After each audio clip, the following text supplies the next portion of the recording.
Allahumma salli ala sayyidina Muhammad wa ala ali sayyidina Muhammad.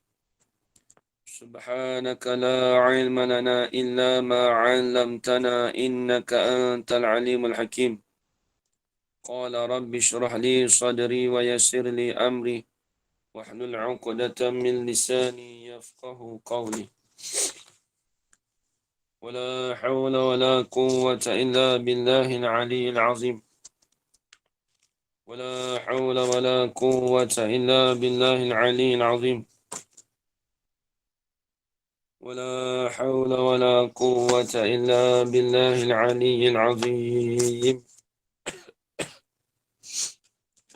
بسم الله الرحمن الرحيم. اللهم يا من بيده مقاليد الخير كله وإليه ترجع الأمر كله افتح علينا فتحا قريبا يا فتاح يا عليم يا فتاح يا عليم يا فتاح يا عليم افتح علينا فتحا قريبا وصلى الله على سيدنا محمد والحمد لله رب العالمين. بسم الله الرحمن الرحيم. قال الشيخ المصنف رحمه الله تعالى ونفعنا بعلومه في الدارين آمين يا رب العالمين.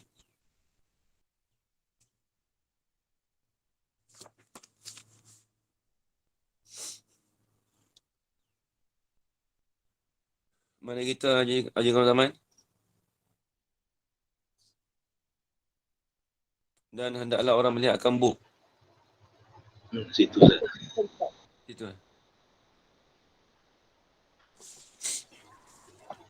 Bismillahirrahmanirrahim. قال الشيخ المصنف رحمه الله تعالى ونفعنا بعلومه في الدارين آمين يا رب العالمين.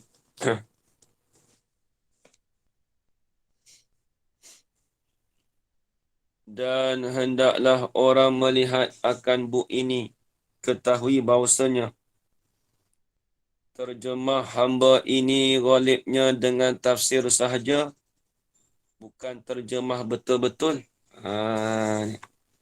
Jadi kita masih lagi dalam khutbah musannif lagi, khutbah pengarang kitab kita, iaitu ayah Diskam, iaitu Syekh Abdul Qadir Abdul Qadir bin Wangah, kampus Sekam Fatani. Kata dia, jadi dulu dia dah cerita dah. Dulu dia cerita tentang dia belajar kitab ni dengan guru dia, iaitu Padai Mekah, ataupun kita kata nama dia Syekh Wan Ismail Fatani. Jadi dia belajar dengan guru dia tu lebih kurang setahun. Lepas setahun tu dia terus mengarang kitab ni. Kalau kita tengok ceritakan ni daripada guru tasawuf guru dia, iaitu Tok Qosel tu 1375. Dia belajar dengan Padai tu 1374. Kitab Makulat ni. Bukan kitab ni dia belajar, kitab lain lah. Tapi dia ringkaskan apa yang dia belajar tu, dia masukkan dalam dalam ni lah, dalam kitab dia ni. Kemudian dia kata pula, jadi sebelum ni dia beritahulah, dia suruh kita perhati kitab dia ni, kalau ada salah ke, perhati tu dengan insaf. Perhati dengan insaf ni duduk sama tengah. Kalau ada tersalah tu, betul-betulkan. Jangan sibuk nak perbetulkan, jangan sibuk nak persalahkan. Perhati tu dengan insaf, dengan teliti. Kemudian dia kata lagi di sini, dan hendaklah orang melihat akan buk ini. Buk ni kitab ni lah, risalah ni. Kita panggil buk. Ha. Dan hendaklah orang melihat akan buk ini. Ha. Ketahui. Yang ni akan ketahui. Ha. Bahawasanya. Apanya bahawasanya? Terjemah. Tu badal padanya. Eh? Terjemah hamba ini. Terjemah hamba ini ghalibnya. Ha. Terjemah hamba ini ghalibnya, kebanyakannya. Ghalib ni kebanyakan. Kebanyakan dengan tafsir sahaja. Ha. Maksud kata dengan jalan tafsir ni, yang ni dia surahkan dengan jalan maksud. Itu maksud dengan tafsir. Maksudnya dia tulis dalam kitab ni, dia terjemah tu pada di atas jalan kefahaman. Di atas jalan maksud sahaja. Bukan terjemah betul-betul. Oh, kalau terjemah betul-betul, kitab ni besar. Jadi kitab ni bukanlah terjemah betul-betul tu dah. Tu baik.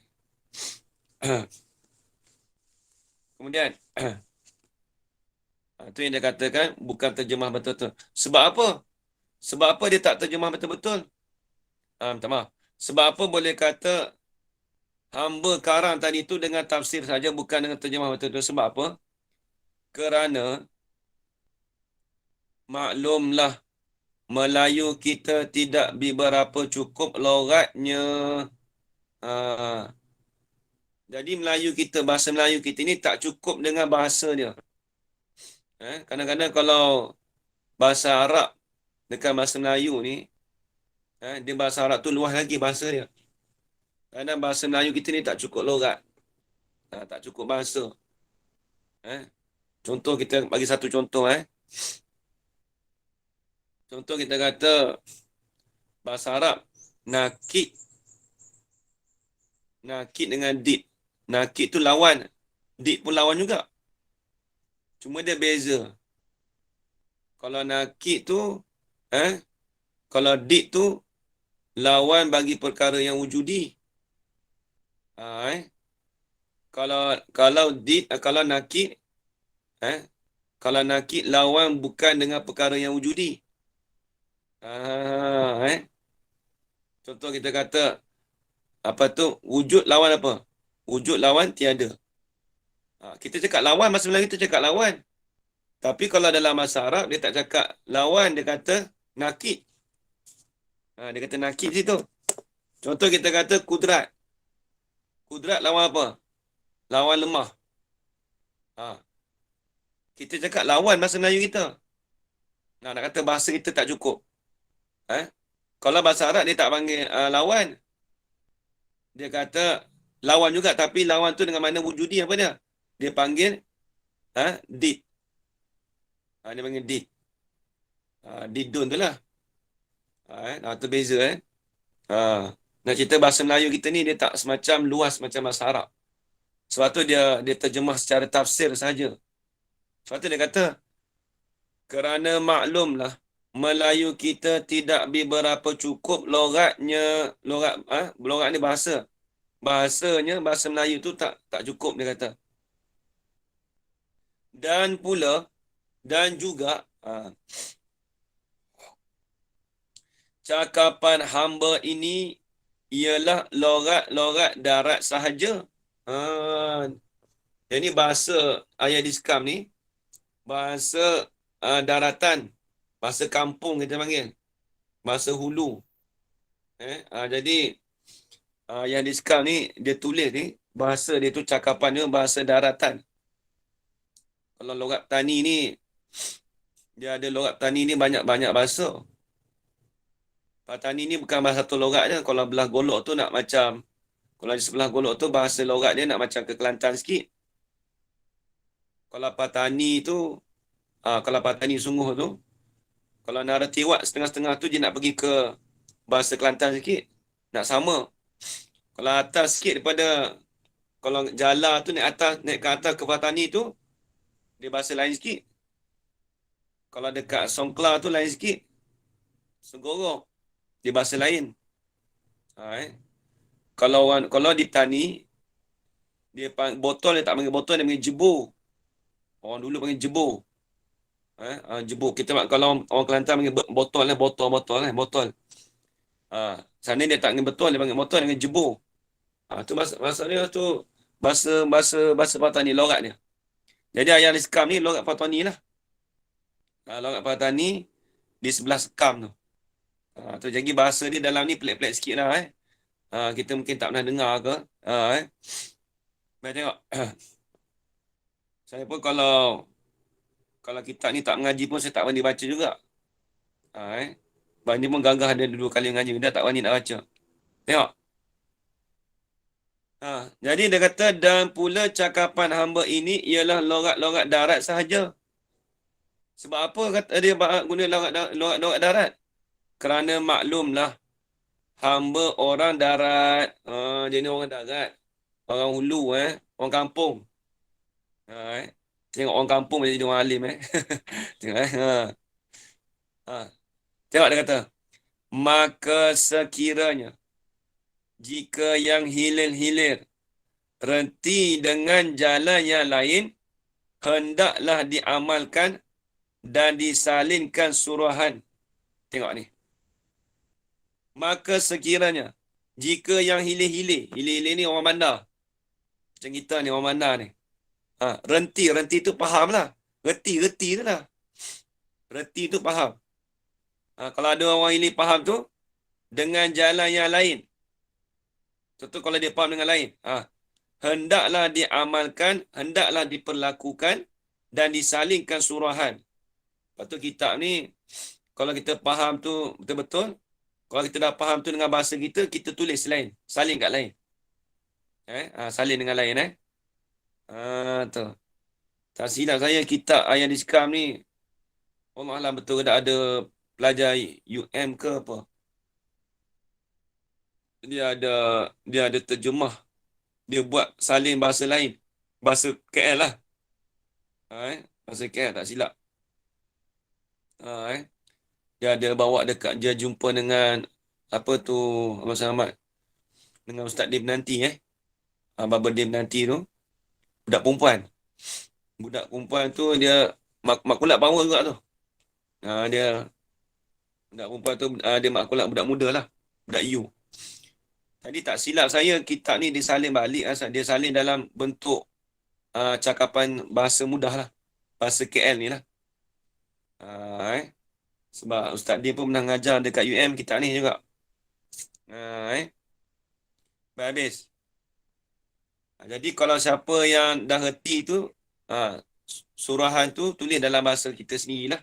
Dia minta gitu. Habis. Dan hendaklah kita ketahui, ni nak cerita dah, bahawasanya ilmu ini ialah bicara kepada makhluk Tuhan, tidak bersangkut paut dengan zat Tuhan dan sifat-sifatnya, sifat-sifat Tuhan. Jadi kena ingat, ilmu kita duk mengaji ni, ilmu makulat ni. Esok orang tanya, ilmu makulat ni duk mengaji, duk bahabak apa ni, sifat Tuhan ke? Tak. Ilmu ni hanya bicara kepada makhluk Tuhan saja. Kita nak bicara makulat yang 10. 1 jauhar, 9 arad. Baru ni selalu kita belajar tauhid, kita cerita arad je. Maka pembahagian arad tu ada 9 akan datang. Ni payah sikit ni akan datang. Jadi arad ni akan datang, kita maklum. Kalau berdiri tu nak panggil makulat apa dia panggil. Kalau kepala duduk bawah, kaki duduk atas, nak panggil makulat apa. Kalau benda tu pusing, dia pusing. Kalau roti canai duduk pusing, contoh kita tahu roti nak tebar pusing tu. Tu nak panggil makulat apa. Dia panggil kaif yang mahsusah, dia panggil makulat apa, makulat terkaif. Contoh. Kaif apa. Dia bagi pula, dia ada pecah lah anak dia. Kaif apa pula. Ni sebenarnya kita nak kenal makhluk. Sebab itulah ilmu makulat ni, ilmu nak mengkejapkan ataupun ilmu nak mentahkikkan. Ilmu nak mentahkikkan ataupun ilmu nak mengkuatkan dalam ilmu tauhid. Dalam ilmu tauhid. Kalau ilmu makulat ni kita tak Tak nampak, jadi susah lah. Sebab tu ilmu makulat ni hanya untuk kita bicara ilmu tentang makhluk saja. Tak ada langsung sikit pun tak ada bersangkut paut dengan ilmu Tuhan. Tak belajar pun kita sifat-sifat Tuhan, zat Tuhan tidak ada. Cuma ilmu ni kita nak faham betul-betul, nak kenal makhluk. Kita dakwa kata kenal makhluk dah, kita sendiri tak kenal lagi. Ni baik tengok. Dan hendaklah kita ketahui, ni tengok. Dan hendaklah kita ketahui bahawasanya ilmu ini ialah bicara kepada makhluk Tuhan. Duk bicara masalah ilmu, duk bicara masalah makhluk Tuhan saja. Tidak bersangkut paut dengan zat Tuhan. Tidak bersangkut paut dengan zat Tuhan dan sifat-sifatnya, sifat-sifat tu sifat Tuhan. Dia tak ada bicara masalah sifat-sifat Tuhan, zat Tuhan tak ada. Hanya zat Tuhan dan sifat-sifatnya, sifat-sifat Tuhan tu bersalahan dengan yang dibicara ini. Jadi zat Tuhan dan sifat-sifat Tuhan tu tak sama tu bersalahan. Bersalahan dengan mana? Tidak sama. Tulis itu. Bersalah yang ni tidak sama yang dibicara ini. Apa yang dibicara ini?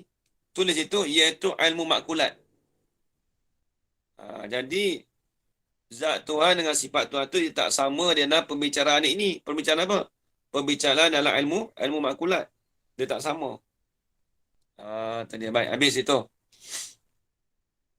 Qala al-musannif rahimahullah. Inilah bicaranya. Bermula inilah bicara ini ilmu. Ni. Dia kata apa? Tengok. Ni nak masuk dah pembahasan ini ilmu ni. Hendaklah kita ketahui. Dah masuk dah.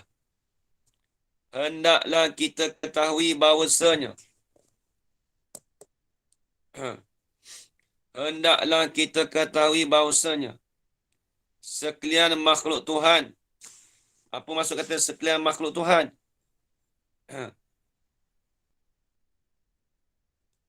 Bila sebut kata makhluk Tuhan, benda yang kena jadi.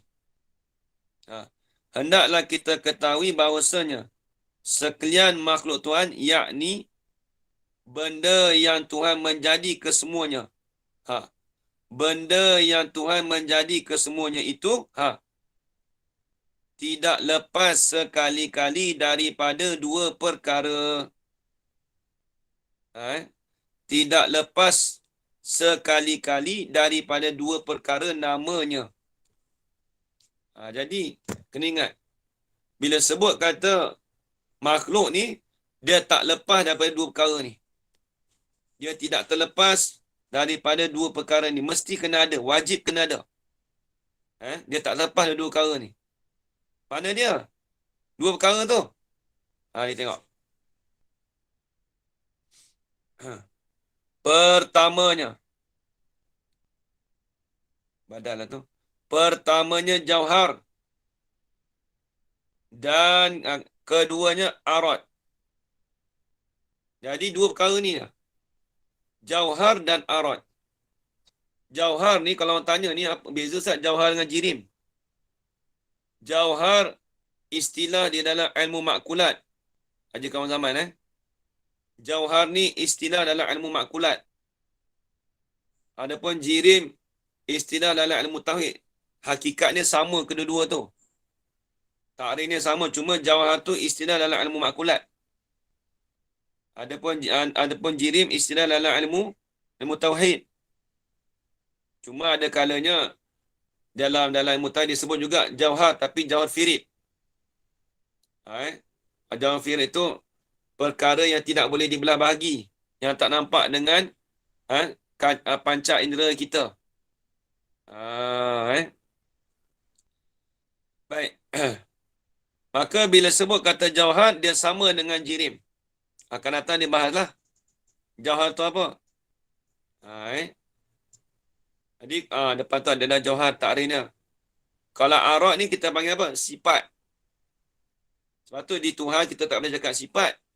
Tak boleh kata arat. Di Tuhan kita tak boleh kata arat.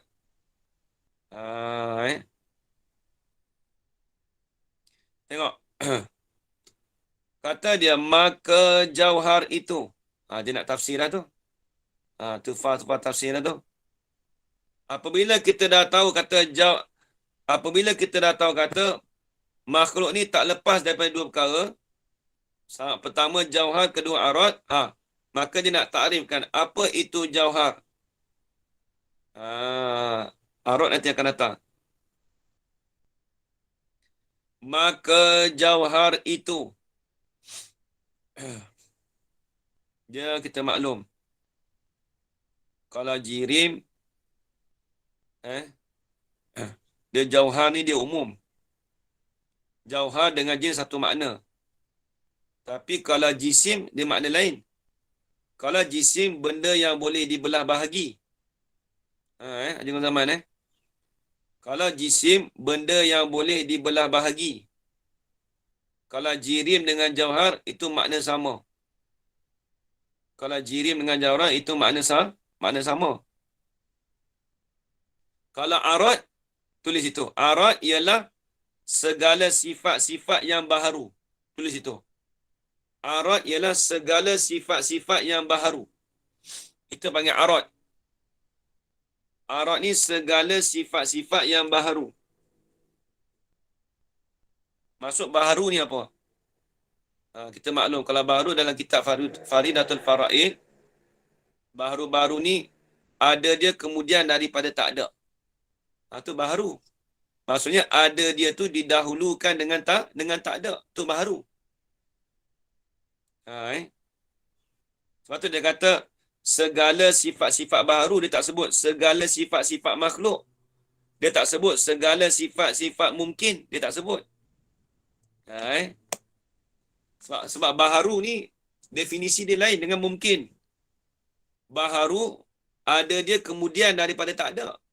Maksudnya ada dia tu didahulukan dengan tak ada. Mula-mula tak ada, kemudian baru ada. Itu panggil baharu.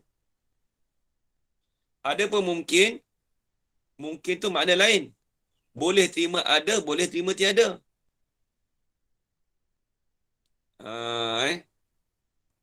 Sebab tu kalau kita tengok dalam bab tauhid, dia tulis mukhalafatu ta'ala lil hawadis. Hadis baharu tu. Bersalahan Allah Ta'ala dengan benda yang baharu. Sebab baharu kita tak maklum. Ada dia kemudian daripada tak ada. Habis itu. Sebab tu kita kata arat-arat ni ialah segala sifat-sifat baharu. Kalau itu di atas jalan terperinci ya, kalau kita kata umum tu semua kita maklum dah. Baharu pun masuk makhluk. Mungkin pun masuk makhluk. Alam pun masuk makhluk. Jadi banyak makna. Kalau iktibar alam, iktibar kata tanda menunjuk kata Tuhan tu ada, tu alam. Dan habis itu, tengok ni. Qala al-musannif rahimahullah. Maka jauhar itu ialah benda yang membawa diri sendiri.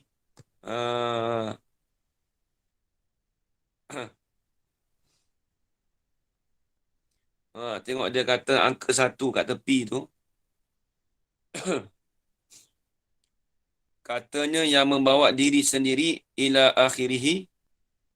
Maka di sini tak dapat tidak dengan ditambahkan bertempat gatik. Gatik-gatik tu bahasa orang sana lah. Juga. Kena tambah tempat.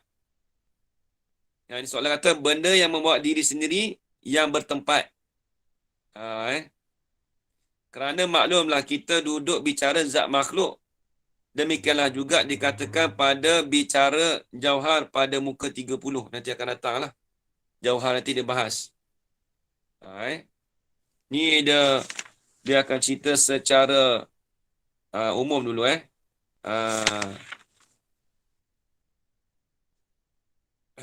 Baik.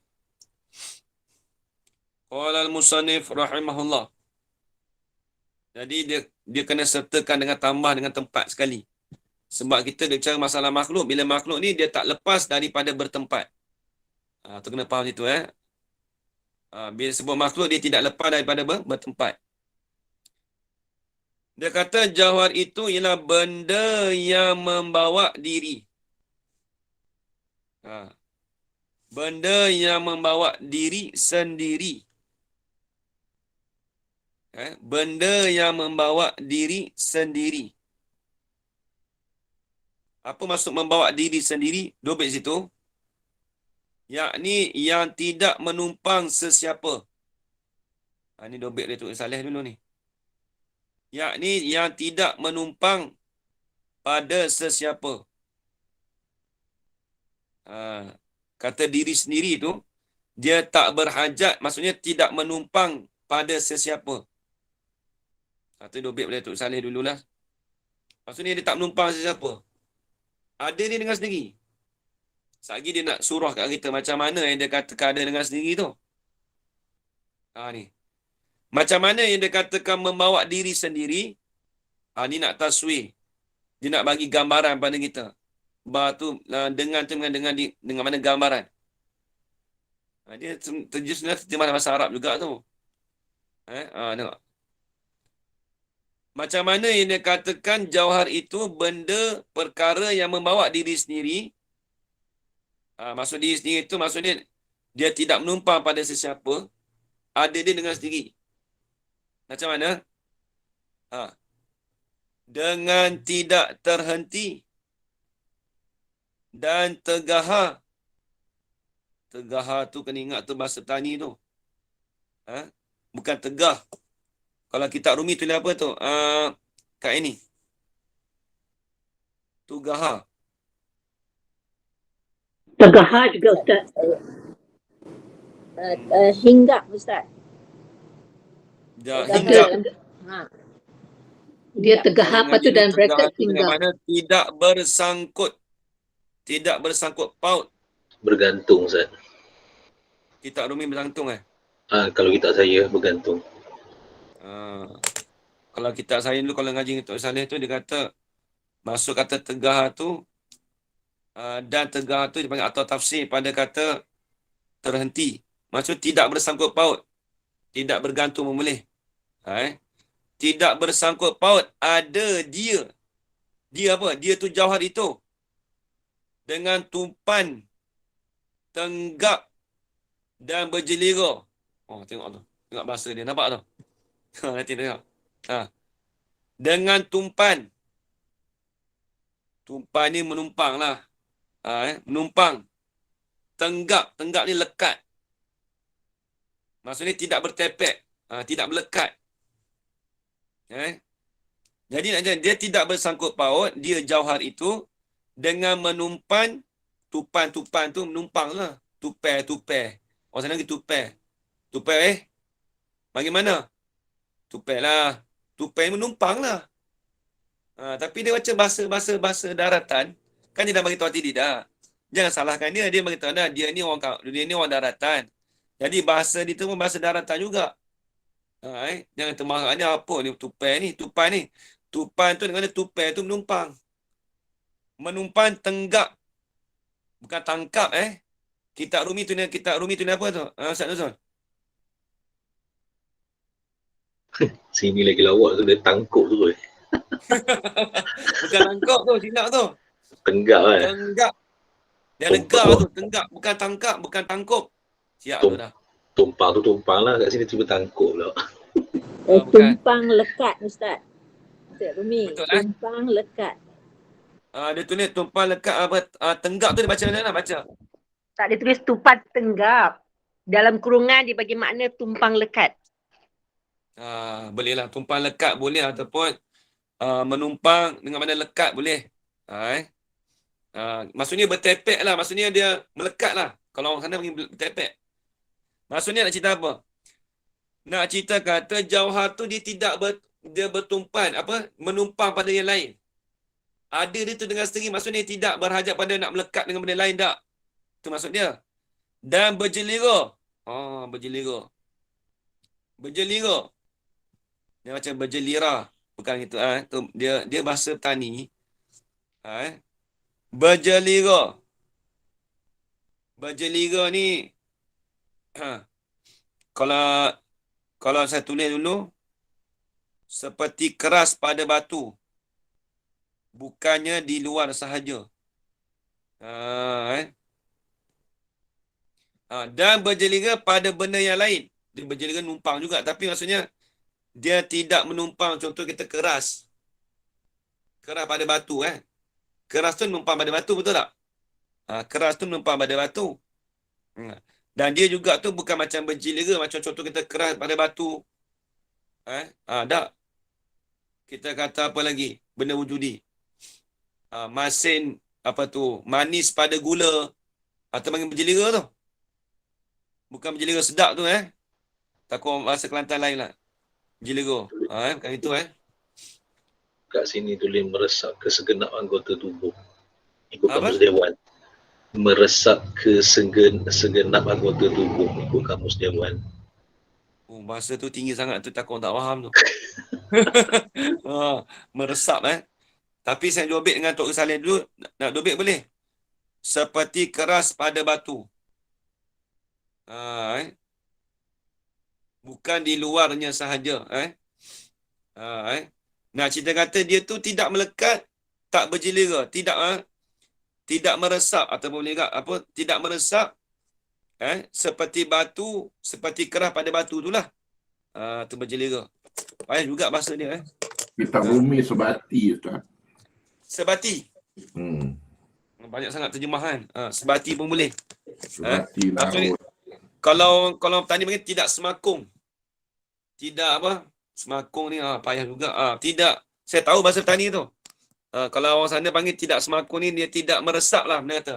Tak meresap, tak sebati boleh juga. Tu berjelira. Habis.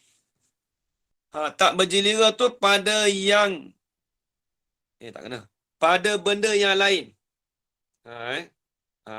Dia tak meresap pada yang lain. Boleh. Dia tak sebati dengan lain. Dia hanya semata-mata diri dia. Tak meresap pada lain, tak menumpang pada lain, tak melekat pada lain. Tu maksud dia. Nak cerita jirim dia ni. Nak cerita jawhar tu maksud dia apa? Ini dia nak taswir, dia nak menggambarkan. Dia nak buat gambaran. Baik, tengok. Inilah yang dipanggilkan dengan bahasa Arab maqama binafsihi. Dia ada takrif banyak. Matahayyaza binafsihi pun ada. Mengambil barang yang mengambil ruang dengan diri dia. Tengok. Inilah apa? Jauhar tadi tu. Inilah jauhar tadi tu yang dipanggil, ini yang ditakrifkan. Dipanggil tu ditakrif. Dia cakap bahasa Melayu, inilah dipanggil tu makna ditakrifkan. Ustaz Nuzul, takut dipanggil apa? Yang ditakrifkan dengan bahasa Arab, apa dia? Maqama binafsihi. Tu badan. Dikatakan maqama binafsihi. Apa dia maqama binafsihi? Iaitu benda ni kita panggil zat pun boleh. Benda ni kita panggil zat pun boleh. Benda yang membawa diri sendiri. Kalau Tok Saleh kata apa? Dia tak bersangkut paut dengan apa-apa. Ini kita cerita pasal makhluk aja kawan zaman. Jangan cerita bab Tuhan dah. Dah tak ada ni dah masuk sifat makhluk ni. Ni nak cerita bab sifat makhluk saja. Bila sebut kata benda yang membawa diri sendiri, dia tidak bersangkut paut dengan apa-apa. Kata Tok Saleh. Dia tak bersangkut paut dengan apa-apa. Dia tak melekat ke, tak meresap dengan lain, tak. Semata-mata diri dia. Ustaz, Ya. Ustaz, contoh dia apa dia, Ustaz? Contoh jirim tu. Okey, jirim kita kata apa? Okey. Kita kata contoh. Depan tu ada contoh, Tapi tak apalah, dah tanya tu. Contoh kita kata begini. Kita kata Allah Muhammad kapet. Kapet boleh. Diri kereta boleh. Semua semua jauhar semua. Baik, kita kata gini. Ni. Kita kata pen. Ni pen, tak payah jauh. Pen nak pergi jirim boleh tak? Ni pen. Diri pen ni. Bagi jirim boleh. Sebab apa kata jirim boleh? Sebab dia ada dia tak bersangkut dengan apa-apa. Contoh kita kata biru tu Ustaz. Biru tu arat bagi pen. Biru tu arat bagi pen. Besar, panjang, pendek. Tu semua sifat bagi pen. Diri pen tu kita panggil jauhar. Diri pen tu kita panggil jauhar. Jauhar pun boleh, jirim pun boleh. Tapi dalam ilmu akulat dia panggil jauhar. Dia tak panggil jirim. Istilah masing-masing lah juga zaman. Kalau orang Kelantan panggil nasi air, kita panggil bubur. Benda sama je tu. Nasi air, bubur. Nisbah kita panggil bubur. Orang Kelantan panggil nasi air. Tu dia. Ada tengah panggil ya. Kalau sebut jauhar dengan jirim tu zat boleh tak? Mudah sikit faham. Nak panggil zat tu diri lah, zat nanti depan tu. Okey. Jadi tengok. Jadi kita kata maqama binafsi, dengan mana murad kata binafsi tu membawa diri tu, yang ni benda yang membawa diri sendiri. Apa maksud benda? Zat tu lah. Diri. Zat kita panggil. Zat tu kita orang macam bahasa Arab kan. Benda, diri. Kalau zat tu bahasa Arab, faham bahasa Arab lagi bahasa Melayu kita patut bahasa Melayu dulu. Dia terjemah bahasa Arab zat. Zat pun panggil. Diri pun panggil. Benda pun panggil. Benda tak apa Ustaz? Benda ni. Buku. Buku kita nak panggil jirim boleh ke tak? Ustaz Nuzul? Boleh. Tahu mana dia kata dia tu jirim? Tahu mana? Tengok. Ambil senangnya. Tengok kata Maqama binafsi. Maqama binafsi. Maqama binafsi. Satu. Dia bawa diri sendiri macam mana? Dengan sekiranya tak menumpang pada lain. Yang lain semua menumpang pada dia. Apa? Tengok. Buku kita hijau. Hijau menumpang pada dia. Panjang. Lebar. Menumpang pada buku. Nampak tak? Nampak saudara? Itu dia.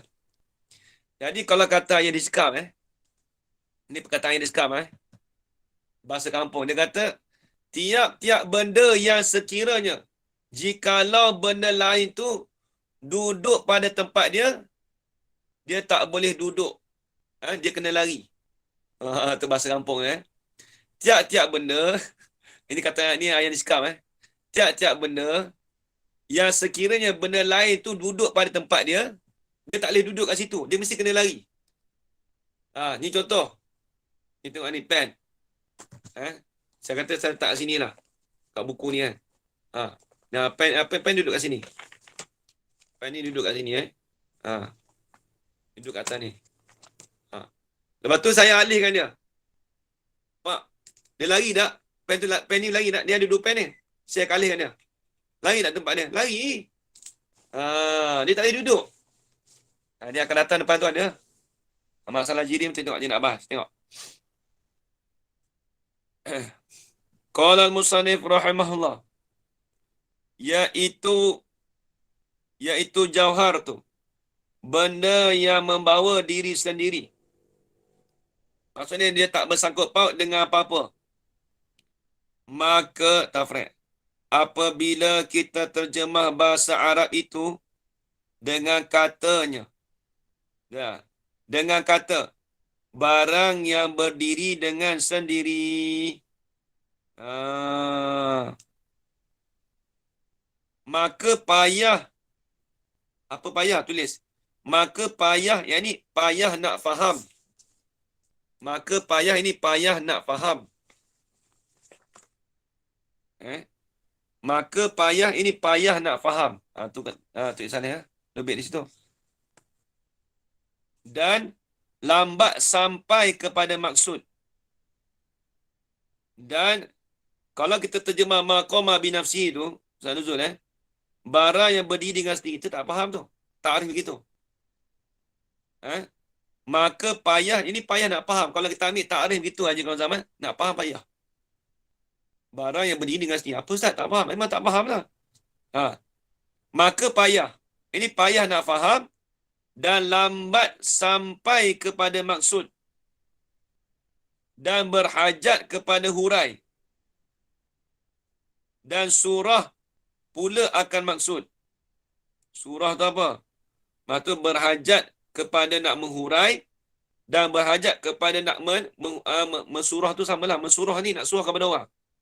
Nak menyata kepada orang. Jadi susah sikit lah kalau kita faham gitu. Maqama binafsihi, kita kata barang yang berdiri dengan sendiri. Tak faham tu. Maka bila sebut kata barang yang berdiri dengan sendiri tu, maka payah nak faham. Dah lambat sampai kepada maksud. Kalau nak sampai pada maksud, tujuan tu, nak faham makna tu, lambat sikit. Dan berhajat kepada hurai pula. Dan surah pula akan maksud tu kena hurai pula, kena menyata pula. Maksud tadi. Ni dia nak terjemah cara dia, tengok. Maka adalah makna yang hamba berkata itu satu makna daripada dua makna. Satu makna daripada dua makna bagi sifat qiyamu ta'ala binafsih. Nampak tak? Jadi dia kata makna yang hamba berkata itu. Apa maksud berkata itu? Tulis. Yang ni benda yang membawa diri sendiri tu. Benda yang membawa diri sendiri tu. Tu kata berkata itu tu. Tulis itu. Ajar Zainab. Maka adalah makna yang hamba berkata itu. Apa dia kata? Dia kata apa? Apa yang dia kata tadi? Tulis. Yakni benda yang membawa diri sendiri tu. Tu yang dia kata tadi tu. Benda yang membawa diri sendiri tu, dia katakan satu makna daripada dua makna bagi sifat qiyamu ta'ala binafsih. Tengok. Di kitab bicara ilmu usuluddin dengan lebih kurang. Tengok. Jadi kita dah belajar ilmu tauhid, Haji Kamal Zaman. Kita kata qiyamu ta'ala binafsih. Berdiri Allah Ta'ala dengan sendiri. Faham? Kalau kita faham betul-betul tu, kalau kita faham betul-betul Ustaz Nuzul, dia berhajat kepada nak tafsir tu. Ustaz Nuzul tak faham lagi tu, berdiri dengan sendiri. Semacam dengan ini juga. Semacam ni sama juga. Barang yang berdiri dengan sendiri. Ini satu makna sama juga dengan qiyamu ta'ala binafsih juga. Maksud dia sama. Kalau kita satu makna daripada dua makna, dia ada dua makna tu. Kita maklum dalam ilmu tauhid, dalam sifat qiyamu ta'ala binafsih, berdiri dengan sendiri dengan mana apa? Dengan mana tak berhajat. Nampak? Begitu juga sini.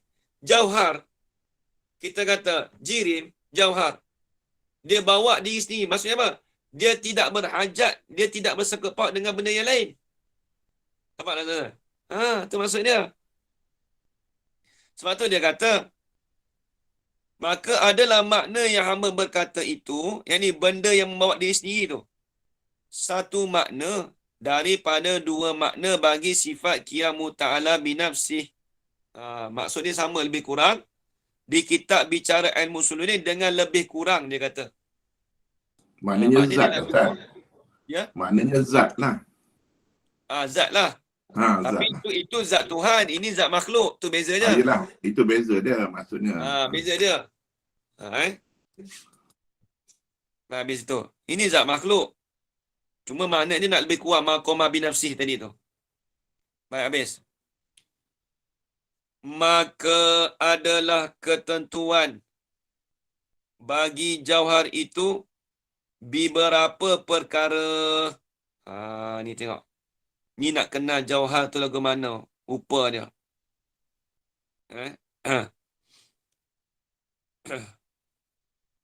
Dia dobit sikit pada qiyamu ta'ala binafsih tadi tu. Apa yang dia katakan satu makna daripada dua makna bagi sifat qiyamu ta'ala binafsih. Tulis itu. Tok Saleh dah ada bagi dobit. Kerana, tulis itu Haji Kamal Zaman. Kerana qiyamuhu binafsihi itu ada dua maknanya. Kerana qiyamuhu binafsihi itu ada dua maknanya. Kerana qiyamuhu binafsihi itu ada dua maknanya. Pertama, adanya tidak menumpang pada apa-apa. Adanya Allah Ta'ala tu tidak menumpang pada apa-apa. Adanya lah, adanya. Adanya tidak menumpang pada apa-apa, tu pertama. Yang kedua, adanya tidak kena jadi. Itu kata makna sifat qiyamu binafsih. Kalau kita ni, kita tidak menumpang pada apa-apa, tapi kita berhajat kepada yang menjadi. Nampak tak, Zazan? Ada pun qiyamu ta'ala binafsih, dia ada dua makna sifat tu.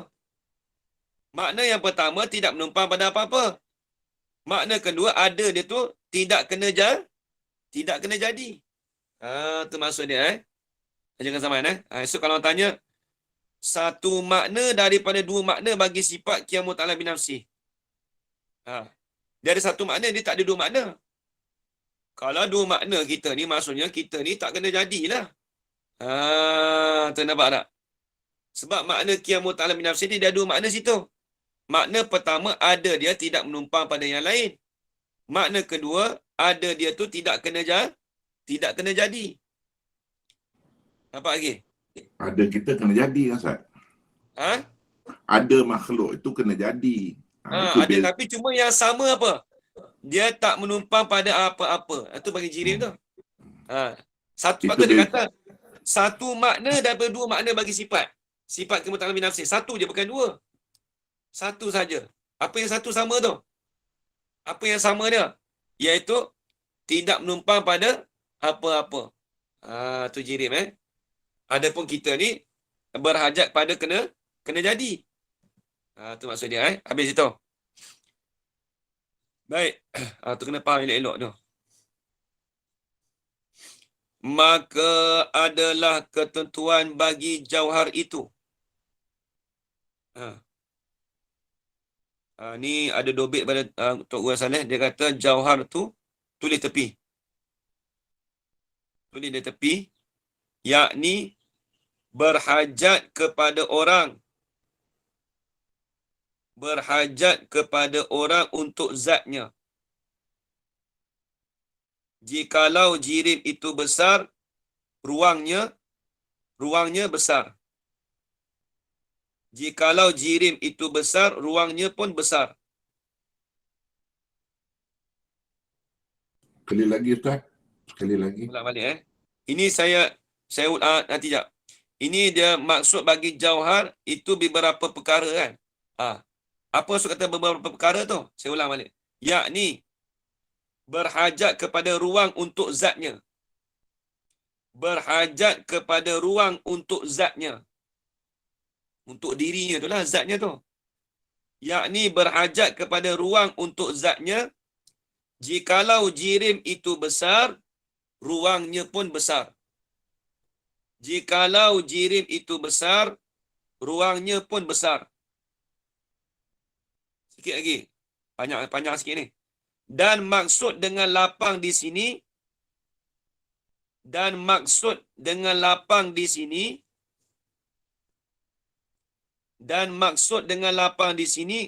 lapang yang disangkakan sahaja. Lapang yang disangkakan sahaja. Kerana di dalam dunia ini,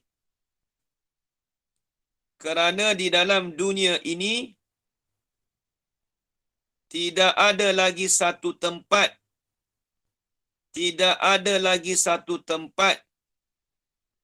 yang lapang.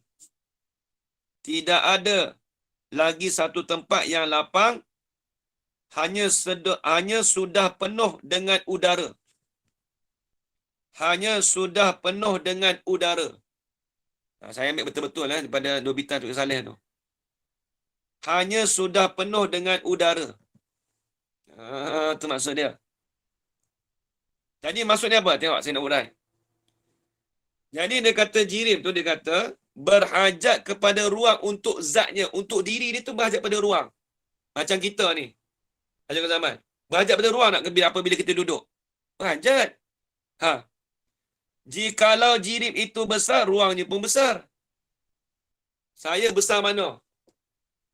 Besar saya ni lebih kurang 78 kilo. Besar tu lah saya berhajat. Tu. Kemudian dia kata, dan maksud dengan lapang di sini, depan tu ada akan datang tu disebut lapang tu apa? Ruang. Disangkakan sahaja, dia panggil faraghun mahum. Ni Ustaz Nuzul. Dia panggil faraghun mahum. Faraghun mahum.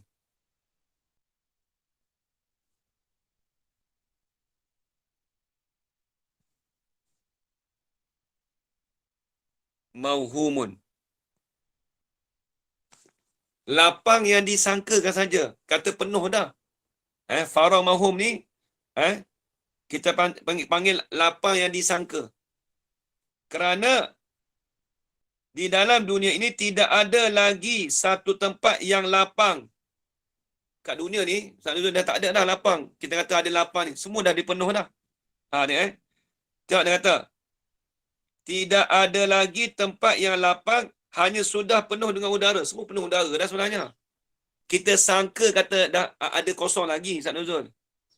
Rumah saya dah kosong, Ustaz. Tak ada kosong sebenarnya. Faragh mahum je. Tapi esok anjurkan zaman. Anjurkan zaman. Dia pergi tempat kedai tu, Ustaz dah penuh lah, Ustaz. Kata penuh dengan udara. Siap lah dah. Faragh mahum. Hanya sangka kata, kita sangka kata tak ada. Sebenarnya dah penuh dah, Ustaz. Tu anjurkan zaman. Kedai ni ada kosong lah kedai ni.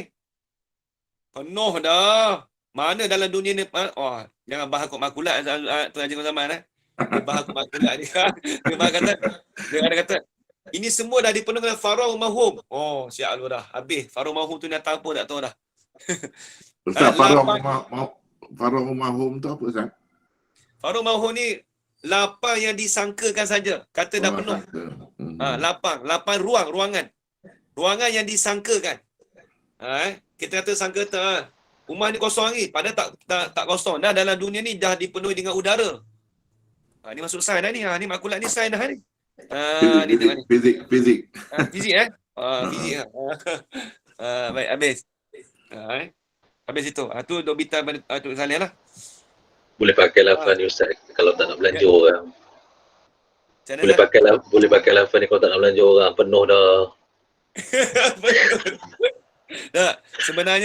Sebenarnya kalau di sana anjurkan zaman dia tak mau, bagus juga pakai ayat ni. Dah penuh dah apa? Nak berjalan tak boleh lah. Nak pergi hotel penuh dah. Terus duduk rumah lah, penuh belaka dah. Nak pergi jalan. Highway penuh dah, terus pergi jalan lah, duduk rumah. So belajar je. Habis itu. Ayat ni boleh lah zaman. Kalau orang nak pergi shopping kan, nak pergi pergi jalan. Terus cakap dah penuh dah. Terus pergi shopping lah. Jom kita pergi jalan-jalan. Langkawi, penuh dah. Semua. Habis itu. Tengok. Itu panggil faragh mahum. Lapangan ataupun kita kata ruangan yang disangkakan kosong. Padahal dah penuh dah. Tadi sebab tu ada orang tanya. Saya ada pernah ada orang tanya Tok Guru lah. Tapi buat spelek di antara langit dengan bumi tu. Tak betul. Antara tu. Langit dan bumi. Antara kan dapat kosong tu kan. Itu dia panggil faraghun mahum. Faraghun mahum tu. Faraghun mahum dia panggil. Di antara langit dan bumi. Duduk di antara tu. Antara tu dia panggil faragh mahum. Kita kata kosong. Tak kosong. Tapi dah dipenuhi dengan udara sebenarnya. Dia panggil faragh mahum. Habis itu. Faham ke Hajar Rohana? InsyaAllah faham, Ustaz. Okey, baik. Qala al-musannif rahimahullah. Maka adalah ketentuan bagi jawhar itu beberapa perkara. Setengah daripadanya mengambil lapang ia dengan cara dirinya. Ini panjang lagi ni. Nanti kita sambung lagi. maka adalah ketentuan bagi jauhar itu beberapa perkara, setengah daripadanya mengambil lapang ia dengan cara dirinya, bukan dengan jalan turut dan mengikut yang lain. Ni dia nak bahas jauhar ni panjang. Kita ngaji tauhid sikit bahas. Dia bahas dalam ni panjang. Ada bahasa-bahasa yang pelik-pelik tu tak pernah dengar ada. Tumuruh, roduh, tu semua bahasa petani tu. Tapi nanti kita bahas nanti insya-Allah minggu depan. Dia nak suruh belajar seminggu 3-4 kali ni Ustaz. Itulah dia seminggu sekali tak puas Seminggu sekali dia jam sikit. Dia nak dobit banyak sikit tu. Dia kena dobit, kalau tak dobit tak boleh kita ni. Dia kena ngaji dobit kita ni. Tak ada pen kalau mengaji, kalau kita tak ada, pen tak ada, payah kita ni. Tambahlah waktu Ustaz. Ya? Tambahlah hari belajar dia daripada 1 hari kepada 2 atau 3. Itulah nanti tengok, nanti saya bincang dengan Kak Ini, nanti tengok macam mana jadual ni. Kita pun jadual apa penuh tak sangka Farul Mahum penuh, pada tak penuh pun. Ambil lah. Okey, insyaAllah tersambung lagi ke depan. Wallahualam, jadi sekali itu saja. InsyaAllah tersambung lagi. Maka adalah ketentuan bagi jawahar itu beberapa perkara. Wallahu subhanahu wa ta'ala. Amin, amin, amin. Ya Rabbal Alamin. Bismillahirrahmanirrahim. Alhamdulillah Rabbil Alamin. Wassalatu wassalamu ala ashrafil anbiya wal mursalin. Wa ala alihi wa sahbihi ajma'in. Allahumma rzuqna ilman nafi'a wa rizqan halalan tayyiban mubarakan fih. وعملا مقبولا وسعادة الدارين آمين يا رب العالمين ربنا آتنا في الدنيا حسنة وفي الآخرة حسنة وقنا عذاب النار صلى الله على سيدنا محمد وعلى آله وصحبه وبارك وسلم والحمد لله رب العالمين تقبل Terima الله. kasih Ustaz. Terima kasih banyak. Jazakallah Ustaz. Assalamualaikum. Waalaikumsalam. Ustaz. Terima kasih banyak semua. Assalamualaikum. Baik, banyak. Terima kasih Ustaz. Ustaz. Ya, terima kasih banyak semua. Jazakallahu khairan Ustaz. Ya, Terima baik. kasih Ustaz. Ya, Assalamualaikum. Terima kasih Ustaz. Assalamualaikum. ya, Jizul. Okey, baik. Terima kasih Ustaz. Terima kasih banyak semua. Assalamualaikum. Salam.